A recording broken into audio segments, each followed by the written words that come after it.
অকণমান মনৰ ভাৱধাৰণা আপোনালোকৰ আগত প্ৰকাশ কৰিছোঁ হা। ভুল হ'লে ক্ষমা কৰিব হা।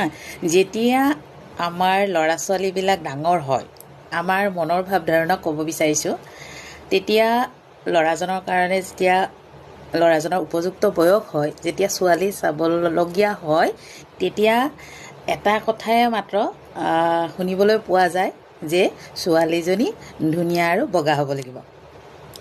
হয়নে নহয়? আপোনালোকে মোক কমেণ্ট কৰিব। সেইফালে যিয়ে নহওক, কিন্তু ৰূপৰ ওপৰত বেছি প্ৰাধান্য দিয়ে। গুণক বেছি ইমান নাই, গুণ নাথাকিলেও মানে তেনেকুৱা আৰু। যদি কোনোবাই ওচৰ চুবুৰীয়াই সোধে, মানে আপোনাৰ কাৰোবাক যদি সোধে অমুকৰ বোৱাৰীজনী বগা ধুনীয়া, তেনেকৈ ক'লে মানে সন্তুষ্টি প্ৰকাশ কৰে। হয়নে বাৰু? অন্যথা যদি যিয়ে হওক, আচাৰ ব্যৱহাৰে যেনেকুৱাই হওক বা কাম বনত যেনেকুৱাই হওক, সেইটো মেটাৰ নকৰে। কেৱল মাত্ৰ ধুনীয়া বগা আনেই কিন্তু ক'ব লাগিব, তাকো ওচৰ চুবুৰীয়াই ক'ব লাগিব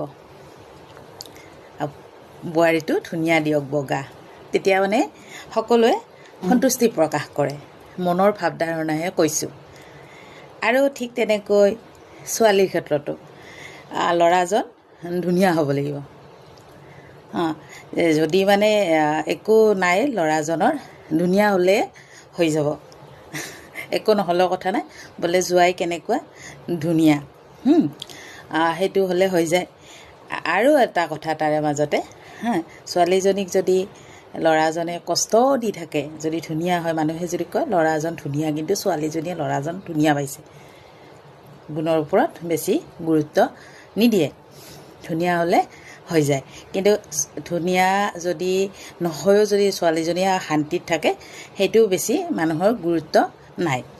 তাৰপিছত আৰু এটা কওঁ, আপোনাৰ যদি ল'ৰাজনৰ যদি ৰূপো নাই, তেতিয়া ৰূপ নহ'লে কিন্তু গুৰুত্ব এনেই নিদিয়েই। ৰূপ নোহোৱা মানুহক গুৰুত্ব প্ৰায় মানুহে নিদিয়েই।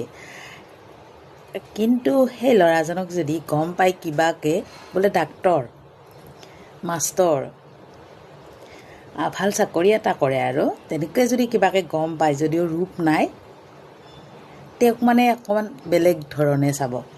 কলাই হওক বা ৰূপে নাথাকক, তেওঁক মানে বেলেগ ধৰণে চাই তেওঁক কিন্তু আঁকোৱালি ল'ব। আজিৰ সমাজত চলি থকা অকণমান মোৰ মানে মনৰ ভাৱধাৰণা আপোনালোকৰ ওচৰত প্ৰকাশ কৰিলোঁ। আপোনালোকৰ মতামত কেনেকুৱা জনাব। ভাল লাগিলে ভিডিঅ'টো ছাবস্ক্ৰাইব কৰিবলৈ নাপাহৰিব, লগতে লাইক কমেণ্ট কৰিব। আজিলৈ আহিছোঁ তেতিয়াহ'লে, বাই বাই।